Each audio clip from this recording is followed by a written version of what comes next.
Welcome to episode 34 of the Super Parent Podcast with your host, Dr. Nick Fanning. Today's topic is, sometimes it's okay to be selfish. Sit back and relax. Parenting in the 21st century is ever evolving. And while you balance work, kids, and your sanity, it's easy to feel discouraged. Welcome to the Super Parent Syndrome with your host, Dr. Nick Fanning. Hey parents, Dr. Nick Fanning here, and the reason why I have to reintroduce myself, it has been about a month and a half since I last did a podcast, and I have to tell you, it's actually because I've been incredibly selfish. Now, the whole point of today's podcast is really to help you understand exactly why and what I've been doing, and why it might actually even work for you. Now, sometimes it's explained as, hey, sharpening your saw. Stephen Covey in his book, 7 Habits of Highly Effective People, talks about sharpening the saw. And what it means is that, if Abraham Lincoln had 4 hours to chop down a tree with an axe, he said that he would spend the first hour sharpening his blade. And what that means is, what are you doing to make sure that you recharge yourself, that you take the time to get pumped up, to reinvest in yourself, to fill the cup, so to speak. And so that's actually what I've been doing. And I have to tell you that in the last 2 months, it's actually been about 10 weeks total, I've lost 48 pounds. Now, that's ridiculously fast, and it really came down to is that 1, I was incredibly overweight, and the weight really just wanted to come off, and 2, I actually took the time to finally follow my own advice. Now, I might be doing a webinar about this later on, and so that would be something I might add on to one of these podcasts in the day, so that way you can understand what I did and how I did it, so I could do it safely and make sure it's a permanent change. But that's not the topic for today. The topic is that I took the last couple months to really just kind of get things set, to finally say, okay, enough is enough. What can I do to make sure I fill my cup? And that comes down to practice. In my own practice, I've changed a lot of things. I got rid of some old equipment. I got some new stuff in. I took the time to paint some walls, get things freshened up. And, I got to tell you, doing some of those things, changing your environment, and in fact, we even moved. I went from a ranch north of town, and we moved into the small town that I practice in. And, man, that's made such a difference as far as commute times, but also even getting the kids back at home in a decent hour, things like that. But what all it comes down to is that I upgraded my environment. I didn't say, okay, someday I'm going to do this. I came down to, what can I do to create the ideal day now?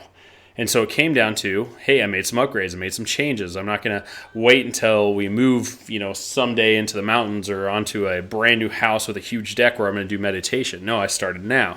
I'm not going to wait till I sell a practice and start another one to make some changes that I've been wanting to. I'm going to do it now. And even though sometimes it can be painful, it can be incredibly frustrating, the important thing is that whatever your goals and your dreams are, stop putting them off. Do those steps to move actively towards them. But first, sometimes you need to upgrade some stuff. And what I'm talking about is upgrading you, upgrading your health, upgrading your environment. Do those things that will help you recharge and resharpen.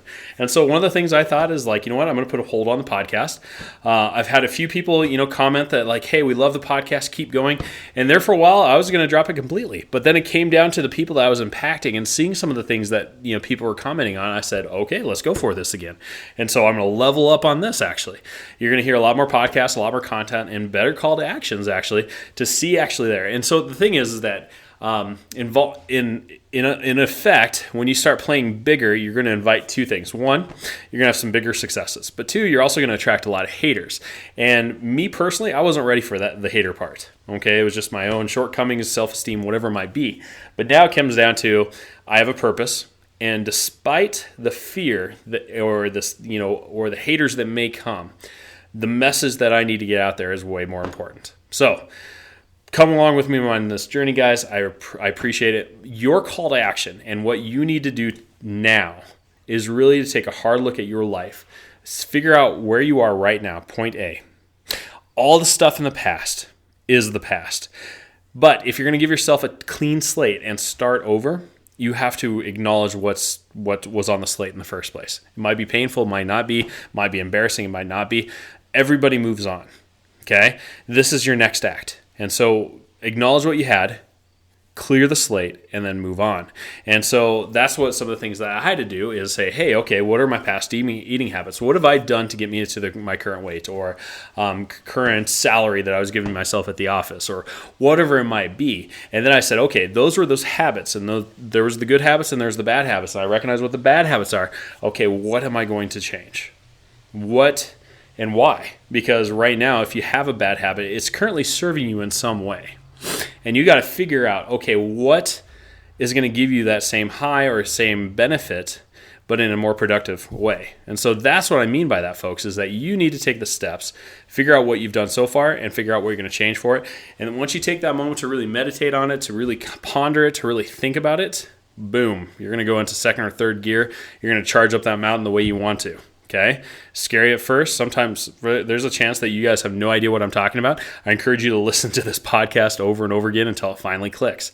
But identify those key things that you've done in the past and what you need to change in the future to get to point B, C, D, and so on and so forth.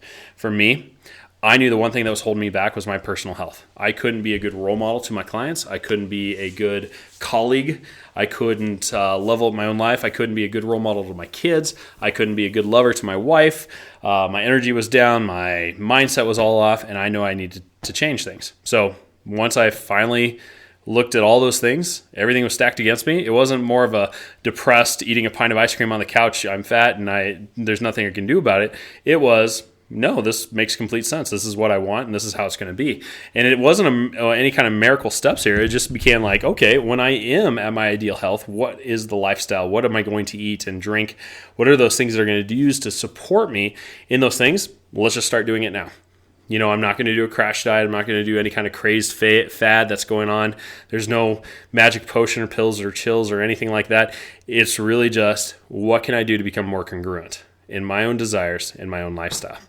That's the challenge to you. And yeah, it's a big one. But what I encourage you guys to do today is break it into small steps. 1, figure out where you are now, figure out where you want to go. Figure out your past and what's been holding you back, or the things that got you to where you are currently, because we are just a sum of our past decisions. Figure out what those decisions are. What are we going to do to change them? What are you going to do to take the next step? After that, you just do it one thing at a time. Every day, you just go one step further. It doesn't have to be a home run every single day. You're just hitting singles. And slowly and surely, you will make that change. And at the end of the day, you can celebrate. And what I mean by that is write down one thing that you're grateful for that you did to move yourself closer. Write that down. If you want, you can go 3 things. But whatever it might be, make sure you take those actions. Okay, that's all I have for you today, folks. Thank you so much for taking the time and energy to listen to this podcast. If you love it, please share it. Please comment, ask any questions you may have. I would love to feature some of your questions on future podcasts. This is Dr. Nick Fanning, signing off. Thanks for listening to another episode of The Super Parent Syndrome. Please be sure to visit peptalksforparents.com for more content and our free newsletter.